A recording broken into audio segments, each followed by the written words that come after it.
Welcome to Coach2Scale, how modern leaders build coaching cultures. I'm your host, Matt Benelli. Join me as we build a community of like-minded professionals who share the belief that effective coaching improves the performance of every team member. Our mission is to help leaders become better coaches. The Coach2Scale podcast is sponsored by Coachum, the world's first AI coaching execution platform that leverages evidence-based coaching to increase quota attainment. And with that, let's get started.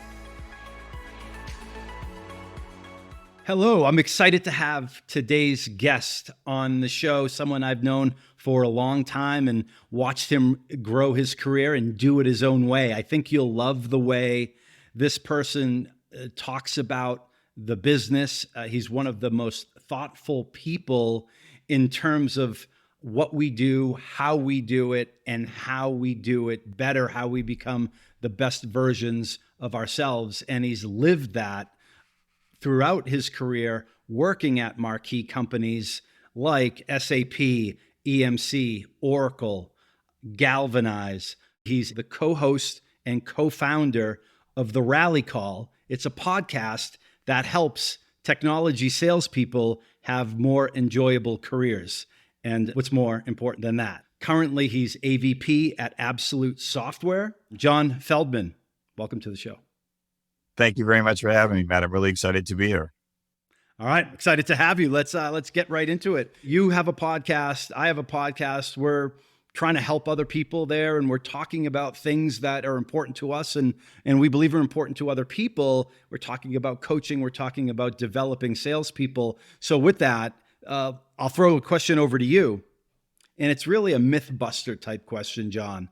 What is a common myth about coaching salespeople or sales leaders that you think is somewhat misguided or misunderstood?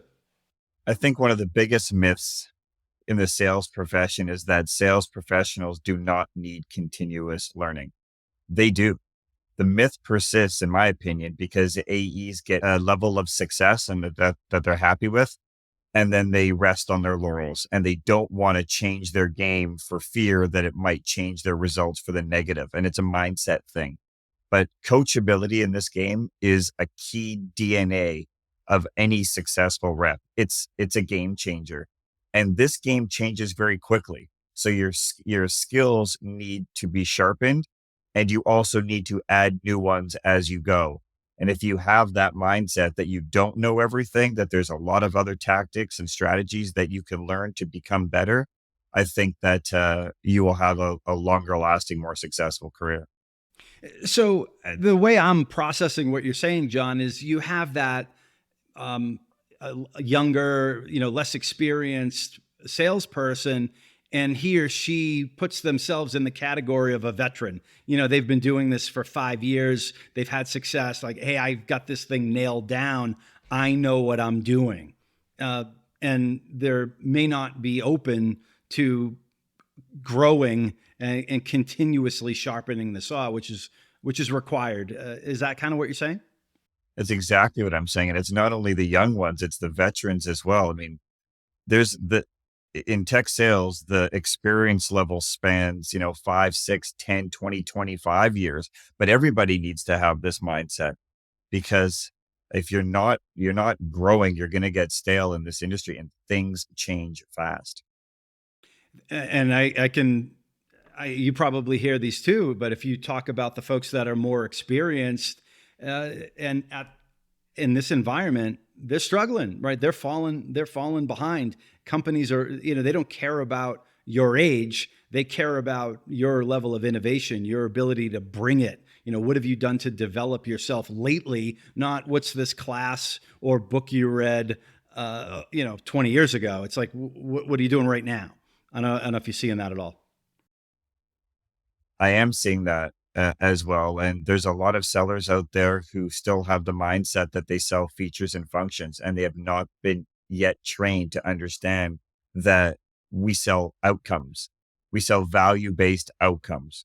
And when you make that mind switch, you start to forget that your product does this, or there's a feature that does that. You're focused on what's the business problem, why is it impacting the business in a negative way? If it's impacting the business in a negative way, and if they fixed it, what would be the benefits of fixing it? And then looking at the gap and saying, there's a big gap here. Do you or do you not want to move forward? But I mean, I shouldn't say this, but sometimes when you're listening to calls and you're doing your review and it's feature based, you just want to go like, hold on, we got to stop here. Something's not resonating. It's not about features. It's about the position that the company is in and how you help them get out of it. So, but can you blame people? I mean, think about all of the product training that is done in for sales teams versus the other types of development. I don't know what your thoughts are there, but it's heavily focused on product. Yes, and that's one of the biggest problems. And what's actually quite interesting is, I'm going to sound old when I say this, but back in my era, it was all product training, product training. So we actually were uh, we we we did the problem, we made the problem. But in this era, I mean, you have like directors of sales enablement and VPs of sales enablement, and they're coming at it from a stronger coaching level and focusing on those values. But it's not every company that does this. There's still a lot of companies that focus on what the product does and why it's so great. So I am seeing a shift in the industry where we're going from that product-based sales training to having very capable VPs of sales enablement that are focused on training on sales methodologies and business outcomes and the current situation of an organization and how we can help them. So there is a shift. But that being said, it's not easy for the average seller to make that shift. So they default to the product training because, frankly, it's easier to talk about the product than it is to focus on having a business conversation with a prospect. And the business conversation, really is about what they're buying, right? So they're not buying the product, right? They're buying the solution to the problem that they have. And I've heard you tell the story about the hammer. Is are they buying the hammer, or are they buying something else? You want to talk about that? I love the analogy. Sure. So one of the analogies I use is I say, does anybody ever go into home hardware? And is that a plug for home hardware that I did? Anyway, is Well, it? it's Home Depot in the U.S. Sorry. John's in Canada. Does A anybody ever go into Home Depot and buy a hammer? And usually they say, yeah, they go in and buy a hammer. And I say, well, do they really go and buy a hammer? Like, what are they buying the hammer for? Oh, well, they're going to go and they're going to build a fence. Oh, okay. So are they buying the fence or are they buying the hammer? Oh, so I guess they're buying the fence. And I say, well, but are they really building a fence? What are they building? Well, they're building security and privacy at their home. And I said, now you get it. When someone goes in and buys a hammer and buys the nails and buy the wood, those are just the tools that are going to get them the value that they want. And the value that they want is the privacy and serenity of their own yard and the safety and security. The outcome of what they buy, not the things that they buy. Right. We people customers buy outcomes. And oh, by the way, what do they want to talk about? They want to talk about the security and their privacy and the stuff that matters to them. They don't want to talk about the bits and bytes of the product. We know Well, that. I think about it this way. If someone knocked on your door and said, hey, do you want to buy some hammer and nails and some wood? You'd be like, no, I'm good, thanks. But what if they knocked on your door and said, hey, I'd like to increase the security and privacy of your home, and I have an easy way to do that. I've noticed that your fence is pretty rickety. Could probably put up a new one very quickly and give you that privacy and serenity that you've been looking for. How does that sound? A lot better than do you want to buy a hammer and nails? Yeah. Will you give me a 50% discount? Okay. Anyway, moving right along. So you're talking about the importance of culture and really trying to change the culture and have it more focused on the stuff that works versus the stuff that may have worked years ago that no longer works as well. When you're talking about building this coaching culture, is there a framework you use, something to guide you? Well, the hiring number one is key. And not to say that we have this nailed, but we're getting better at it. And we're focusing on four capabilities right now. coachability, urgency, resiliency, and curiosity. And we look for those four pillars and we ask questions based on those four pillars so that we can really get the candidate that we think who has those, and we know that they're going to be successful. We also invest in a lot of tools right now. Everybody is using some sort of sales enablement tool, like Gong. Gong is fantastic. And I like to say that we live in the evidence era of sales. Everything we do is recorded and everything we do is captured. So there's a lot of data out there that can be used to upskill good talent. But you have to come at it and let your team know that, hey, we're not putting these tools in so we can be cop and point out what is not working or what you're doing wrong. It's about looking what you're doing and pointing you in the direction of how you can be better and how you can be more effective. And look, when we first brought Gong in, people were like, oh, they're recording our calls now. Have we got to the point where they're recording our calls? And I said, look, you can look at it that way, or you can look at it the way that, hey, they're recording our calls. Maybe I don't have to take so much rigorous notes and not be active listening as I should be. And now I'll be able to go back and listen to think and where I could have asked a different question or where I could have gotten better.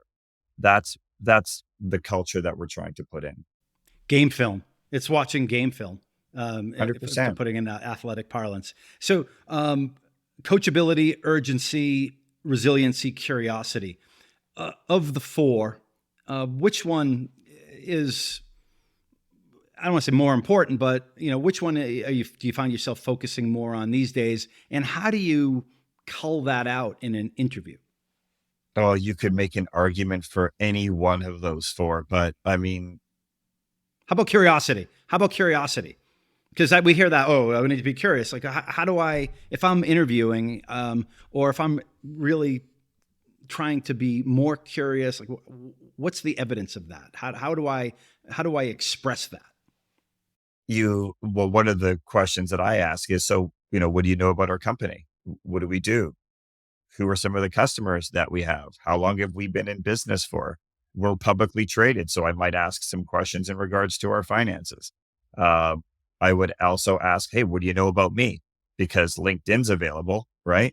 And it's amazing. In some interviews are like, I know everything about this. I know that you have a podcast. I've listened to these episodes. I really like this point. So if someone's going that extra mile to be prepared and is curious about the person that they're talking to, that's a very good sign.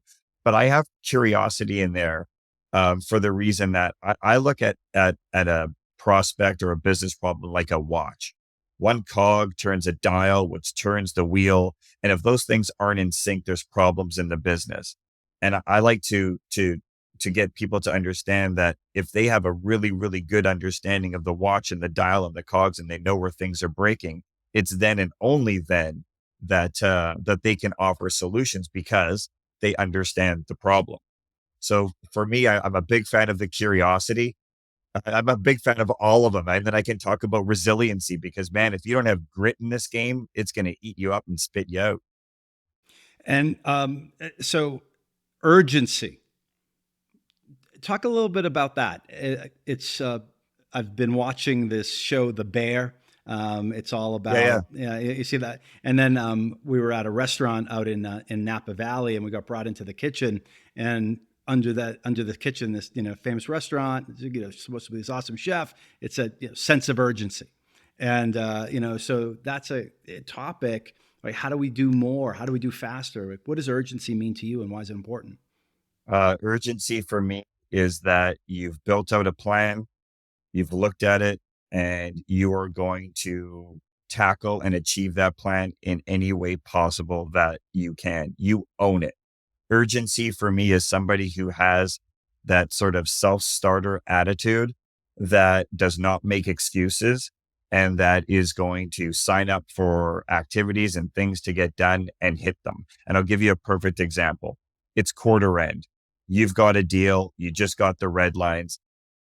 That AE who has urgency is in at 6:30 in the morning because they know that legal comes in at 6:45, and you want to be the first person at the desk to say, I just got these red lines. Could you look at them now? That's urgency. Or anticipating what a customer might need and getting ahead of it and being over prepared for the next part. That's urgency. It's having a large transaction or a transaction that is a difference maker to you, and bringing in all of the people in the organization who can help get that deal across the line for the sake of doing it for them and the business. That's urgency. And those are the things that I think are a massive difference maker between people who make it in this business and people who have that laissez-faire attitude where it's like everything is just going to fall into line. It's going to be what it's going to be, and like that's not the attitude we need in this industry. And so that those points are part of building that culture that you want, that coaching culture. Can this stuff be taught? Can it be coached? Some of it can, some of it can't. I mean, I don't think you. This is just my opinion anyway. I don't think. Sorry, I shouldn't say that. I had a VP once say, "Never deal in absolutes," which is kind of funny because he says, "Never deal in absolutes." Anyway, um, I would say that it's harder on some things than the other. Um, but urgency is one that I find very hard to coach in people. They either are a person who wants it, or maybe they don't want it as bad as the next person. And in this game, you're looking for the next person. But a lot of these things can be coached, like curiosity, for example. I believe that that can be coached because when you open the world to a young rep and you explain that a sales cycle is really just a watch, their eyes kind of light up. It's like, yeah, I get it. I need to know why all of these things are happening so that I can be better. Teach me how I understand how the cog turns the dial, which turns the wheel, and then I'll go and do it. But my favorite thing to see is when you've had a strategy session on a deal and you empower the AE to go and execute on the tactics, and you can hear it and you can see it that they're actually using the coaching that you've done, and you're like, you're on your way. Good for you. Like pass or fail, whatever happens, you put the first foot forward, and you're on your way to achieving something greater than you have before. It's so not easy, right? You know, when you see the light go off, you're like, wow, okay, that clicks, and it feels good as the coach, as the leader to see that. But let's face it, that's the long game, right? This stuff doesn't happen overnight. And, you know, heads of sales, they're in their positions for, on average, 1.7 years. How does one rationalize focusing on this coaching and developing when the pressure is there and you're on the clock? You know, that's a very sobering stat. And I think the CRO sales leader is 1.7 years. And I think the average tenure right now for an AE is 1.8 years. Think about that for a second. Like that's a cup of coffee and maybe dessert. That's, that is a stressful situation to be in as an employee in an organization, knowing that stat. And people know that stat. So it's very difficult. But the whole reason why we do these things, the whole reason why the rally call exists, the whole reason why this podcast exists is because we want to take that 1.8 and we want to make it 5, 6, 8 years, or however long the person wants to be there. I don't think I've seen an era where there is more pressure right now. We're coming off post pandemic. There was a ton of hiring. There was a ton of money invested into tech. There's a lot of pressure right now. And you talk about the long game. I'm hearing things in the industry where people are working that we're putting too much pressure on AEs because we're not allowing them to ramp. So they're putting on full quotas onto people, and they're not allowing them to ramp for a new rep. So think about that. You're a new rep. You've come into the business and you have a full quota for a year because the spreadsheet says that that's what you should do. And the AE is just trying to learn and grasp the value of what this product does. Meanwhile, on top of them, they have this massive weight of quota on top of them. So this is a very, very interesting era. So that's why I go back to the 4 pillars, right? The person who has that grit and that urgency and the resiliency and the coachability, those are the people who have those that DNA. Those are the ones that are going to shine through. But I would do want to caution that I don't agree with loading on a ton of quota onto first year reps who are just learning. that's just a recipe for disaster. But that's a CFO's question.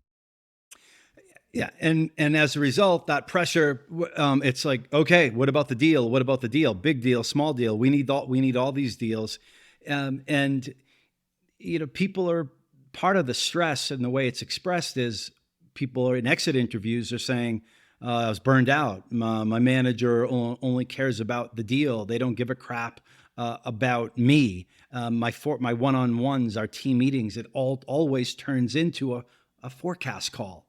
What do you say to those sales leaders that are perhaps too myopically focused on the deal? It's all about the deal.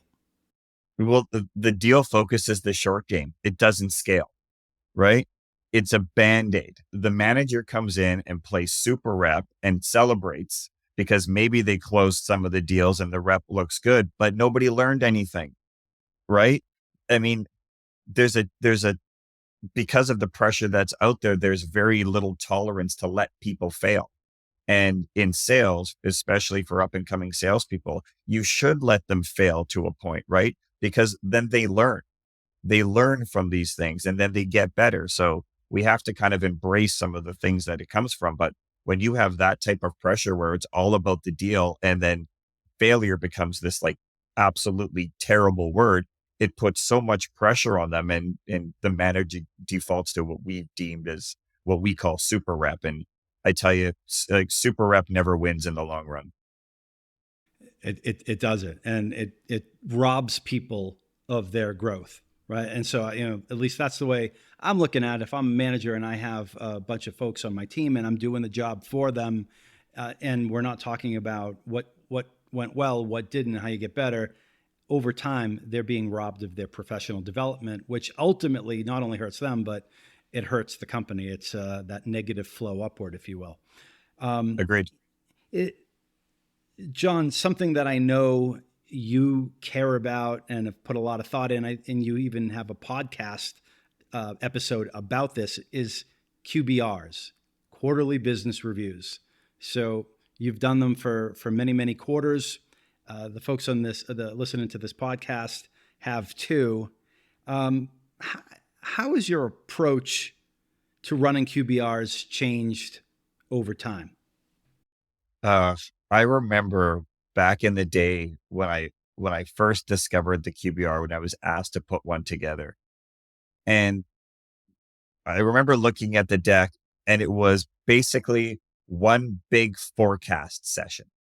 One big forecast session. There was no skill development, there was no learning, there was no focus on blowing up rocks that are stopping us from being successful. There was no feedback to other lines of business. It was like one big forecast. And back in my day, you might relate to this, but you'd meet in like Denver or Seattle, and the whole group would go there. And it would be like one 3 hour session or 2 hour session after the other, after the other, after the other, and everybody is so tuned out by the end. But hey, there's dinner and drinks at the end, right?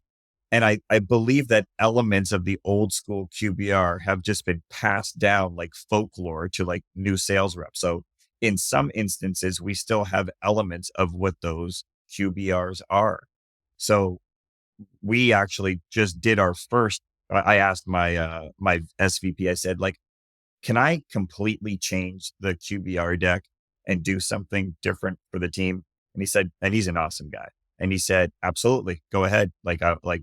Have it. And so we created a different type of QBR where we focus in on, of course, the forecast, but that's one slide. The rest of it is like an in-depth deal review with all of your peers where we walk through methodically our sales methodology. We hook up MedPick, which is just a diagnostic tool, and we come up with suggestions and ideas and next steps that could bolster the deal, or in worst case scenario, walk away from the deal. But with everybody in the room, people are learning like, hey, in this section of the deal, do I know these things? Okay, if I don't, what's my strategy to get those things, and how do I shore it up? So we've been in those for the last 2 days. And I asked people, I said, like, was this more valuable for you to learn something than the old deck? And they said, like, this was way better. And I can tell you, people were engaged in watching on the Zoom meetings. People were engaged and they were raising their hand and they were offering help to those in some tricky deal situations. But I hope that they walk away with, hey, I have this opportunity and these are the things that I'm going to do to make it better. And I'm going to apply them to the others. Because what's interesting in a sales management role or an AVP role is you become this conduit. You're like, hey, that happened over on this deal and this happened on that deal. And that buyer looks like that buyer. So you can start to share the things that worked or didn't work. And that's the type of discussion and environment that I thought people kind of really came out of their shell and were very happy and very transparent to share where they were in their sales cycle and basically raise their hand and ask for help. I've heard of a quote, something along the lines of leaders don't need to solve the problem. Great leaders define the problem and then bring the group together to help solve it. And when you see what's going on, what's working, what's not, from a position where you have that type of perspective and you're doing something about it and bringing in those folks to collaborate, that's powerful. Everybody is growing. And so that's pretty cool. Hey, when you do that, so for example, you're breaking apart this account or this opportunity, and there's, let's say, somebody clear that they're not talking to the right person. I've been in these QBRs where it's like, you're not talking to the right person. Like, no kidding. Like, but do you talk about how to get to the right person, how to, different strategies that can be employed, different ideas, different things that have worked in the past? So what you just described nails what I will call like my early life in sales with that type of sales management to this one. This isn't about going, hey, you're talking to the wrong person, then you move on. It's like, hey, I don't think the manager of systems administration is going to have the power to get this done.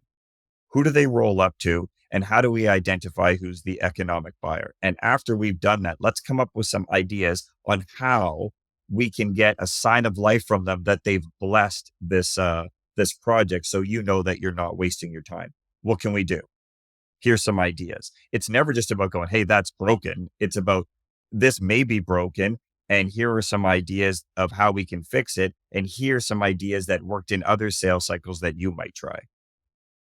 Makes a ton of sense. And we're talking about a lot of what I would call lessons learned here over the years. Maybe we covered it, maybe we didn't. But Jon, what's one really important lesson you've learned along the way when it comes to coaching and leading salespeople?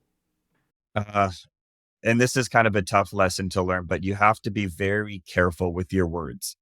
We're dealing with humans and not everybody takes feedback in the same way. So I would say you lead with empathy to a point. And what I mean by to a point is that this is a two-way street. It takes a lot of time and effort to coach somebody. And I am happy to coach and the team is happy to coach and everybody that in my circle who view themselves as coaches are happy to, but it has to be a two-way street.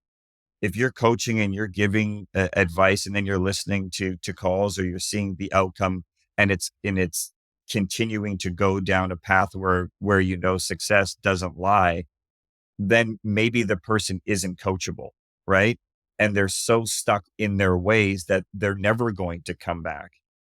And in some cases, you have to be wary of that because it is a two-way street, but you got to be very careful with your words and you have to build people up and not tear them down. But it's sometimes when the coaching isn't being adhered to, sometimes if the dog doesn't want to learn new tricks, maybe you need a cat. Love that. So here's a dilemma that I find myself having conversations with a lot of sales leaders. Jon, talk a little bit, if you can, about the person who's crushing the number. He or she's nailing it, but no one knows why, because they're not coachable. They're not putting in the work. They're let's say toxic in the locker room, but they're putting up the number. Is that something that we should be tolerating as leaders? Or do we just have to bite the bullet because we're putting up the numbers, or does something need to be done there? I think it's a Jack Welch 2x2. And he has, like in the top left hand, removed from business, in the top bottom left, it's try to coach and scale. And then in the bottom right is already functioning, can move into a higher. And then in the top right, it's the person who's doing really well but's toxic to the business. And so he's like talked about this, and I think it's called the skill will matrix. But on the top right hand side, if you have somebody who's crushing it but is absolutely toxic, no, you don't promote that person. No, you don't isolate them for glory. In fact, he says that you consider moving them out because their level of performance is not worth the toxicity that they can bring to the team. Hmm. Yeah, easier said than done, but I think that can be a real issue out there, and I think a lot of leaders think they need to just suck it up, bite the bullet, and deal with it because it's all about the numbers. And I like your perspective on that. That's good. So, Jon, you're at Absolute Software now.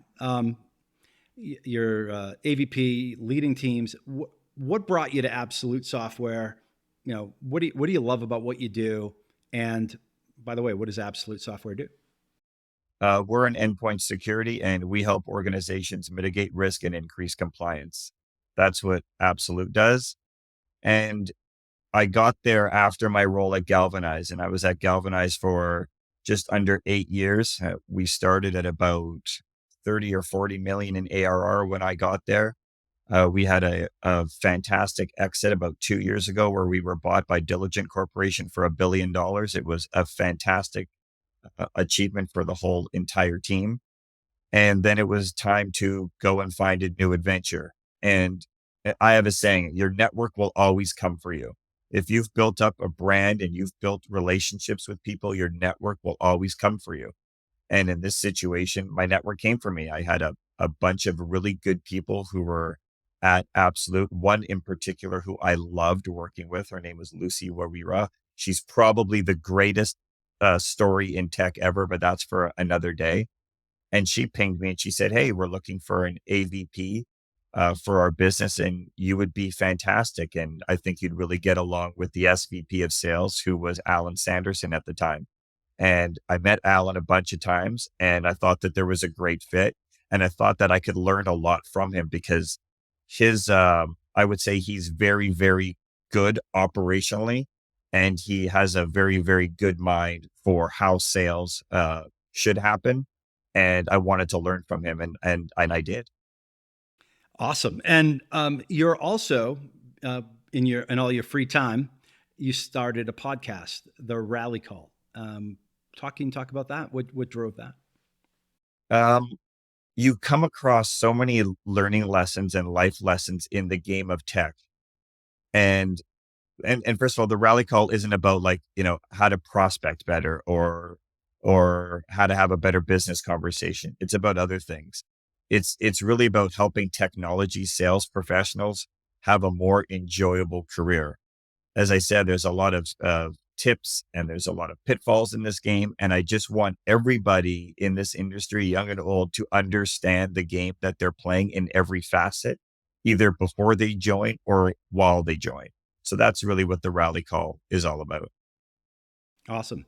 Thanks for sharing, and we will link to that podcast in the show notes. Jon, in the past, you've talked about people in your neighborhood. What advice? What does that mean? People in your neighborhood, and what advice would you give to salespeople just starting out when it comes to that topic? Yeah, when you're in an organization, then you start to branch out in your career and you start going to other organizations. People seem familiar. And there's usually, you can break them down into different categories, right? There's the rising star. That's the person who's up and coming in the organization. There might be the falling star, the person who was once great, but is kind of waning. There's the empire builder who just, wants it all. There's the even keel person who's just, we call them Switzerland, who doesn't really want to get involved, but whose vote could mean something. And you kind of got to like recognize all of these players in the political landscape of the organization, and then decide what like might be best for you. But my advice to anybody who's listening is this: this is the default. Always align yourself with people who demonstrate good values. That's the long game approach. If you align yourself with people who demonstrate good values, it will pay off. There will be times where you are tempted to align yourself with people who don't demonstrate good values, but that might be a short-term approach. You're going to be in your career for 25, 30, 35 years. I'm trusting that everybody can identify a good human being. Align yourself with good human beings because good human beings surround themselves with good human beings. And I can tell you when that happens and you get in that good human being circle, it feels a lot better being in the foxhole with those people for the long run. Yeah. Wow. Align yourself with good human beings. It sounds so basic, but it's, we know it's not. There's all types out there. So speaking of good human beings, people who are interested in coaching and developing people and focus on the long game, right? It takes a lot of work, but usually people who do that, like yourself, had that behavior modeled for them. Jon, talk about a time when you've had the benefit of good coaching and what impact did that have on you? I would say that the person who stands out for me as the most influential in my career, both personally and professionally, is a person by the name of Randall Isaac. And I met him in 2000. So I've known him for 23 years.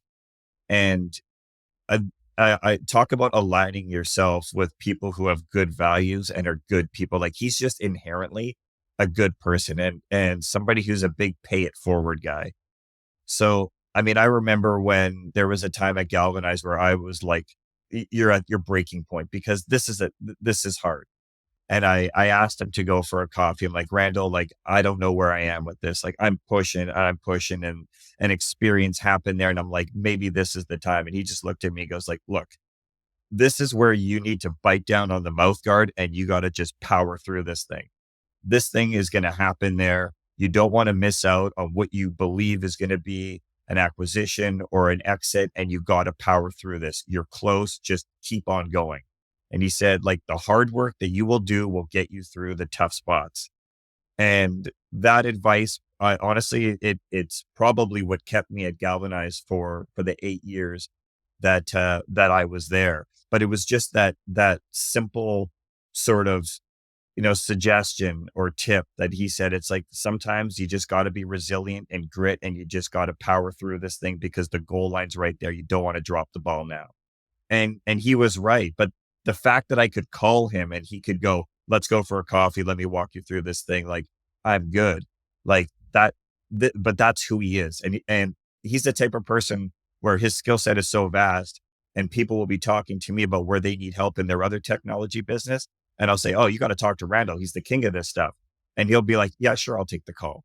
Like that's the type of person he is. So my advice of aligning yourself with good people, sometimes they become your mentor, and sometimes they help you out in situations where you're eternally grateful that they did.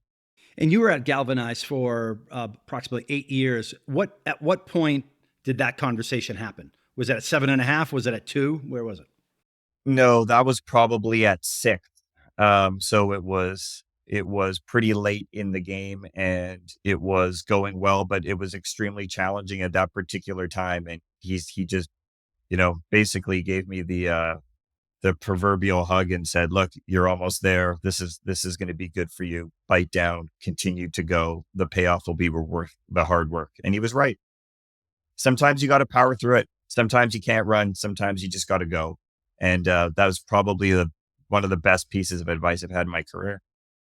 Well, that's great. And the other kudos to you, though, because you ask for the help, right? There's a lot of people who have those mentors and those people that they can call, but for reasons, pride, whatever it is, like they feel like they need to know all the answers. They feel uncomfortable asking other people for help.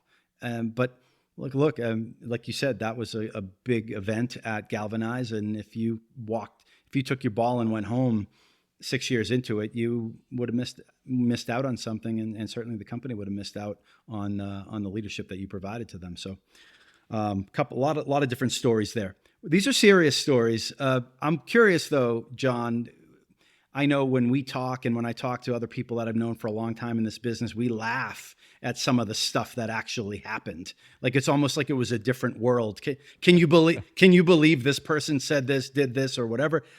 What's one of those hard to believe stories from long ago that seems like it might have happened even in a different world?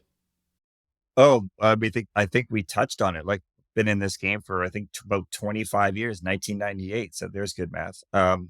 Management was a lot different, at least in some of the companies that I worked at. When they said jump, you said how high. And it wasn't about investing in people to get results. It was about getting results at any cost. And I don't want to be too dramatic because it was actually the whole experience was fantastic. But sales cultures of yesterday are hopefully certainly gone. And I think that that's a good thing, but because today's sellers are looking for somebody to coach them and help them and jump in the foxhole with them and battle with them and not somebody yelling directions and orders from an ivory tower. And I sometimes I look back on this and I'm like it's so different from what it was to what it is. And now I want everybody to be clear that coaching is a two-way street. And if you're willing to meet halfway, if you have a halfway decent director or sales manager, VP, they'll meet you the other half, and together you'll get a skill set and you'll develop into something greater. But the anecdote is this, I would say, is that back in the day, it was all about you doing the deal on your own to show that you can get the deal done. And today it's you having the opportunity, bringing in others who can help you get it done. And as a team, you're going to bring that thing across the line. Because to your point, what you said earlier, back in the day, maybe it wasn't so cool to ask for help. In this era of sales, like I encourage people to ask for help. And I would say that that's probably the hard to believe story that I have. Yeah, I remember the mantra, never lose a deal alone. And my mindset behind that was, if the deal was going south, make sure you got your manager in there. Made sure you got a bunch of other people in there, so there was shared responsibility. But you already knew it was going south. It wasn't, hey, sales is a team sport. Let's win, let's collaborate. It wasn't the positive. It was more the negative. So you just triggered that memory. So, John, look, we've learned a lot today. We talked about curiosity. We talked about resiliency. We talked about coachability. We talked about the importance of having mentors and asking for help and the benefit that that can have, and biting down harder on the mouth guard and persevering through it. So that's awesome. If people are interested in learning more about what's going on at Absolute or your podcast, like how can they find out more about Jon Feldman and contact you? I'm pretty active on LinkedIn. You can always add me and connect me. I do a bunch of mentoring and coaching for young people who are getting into this industry. In fact, I helped a couple earlier this spring land their first jobs as SDRs, and so I'm happy to assist people with that. Look, this is a tough game. It has highs and its lows, and is not for everybody. But for those who are considering a role in tech sales or sales in general, having a growth mindset and having a mindset that you're coachable and open to feedback, and you're just this sponge who wants to learn and grow, you will succeed at this game. But ask yourself, do you have the curiosity, the urgency, the resiliency, and the coachability to make this happen? And if you do, and step up. If you don't, think about it, because this takes dedication, practice, perseverance, and grit. It's not easy. It's not for everybody. But man, when you nail it, it's freaking awesome. Amen to that. We're going to leave that right there. John, thanks a lot. I really enjoyed the conversation today. Thank you, sir. Talk to you soon. All right. And for all of you out there, thanks a lot for listening. If you've learned something today, if you've laughed a little bit, if you think somebody would like to hear it, share the podcast with others. Go in to Coach2Scale on YouTube. It's on any place you would consume podcast. Hit the subscribe button. Go look for some other episodes. And don't hesitate to reach out and let me know what you think. It's been my pleasure to host this conversation. on behalf of Coach2Scale. And until next time, coach them if you want to keep them.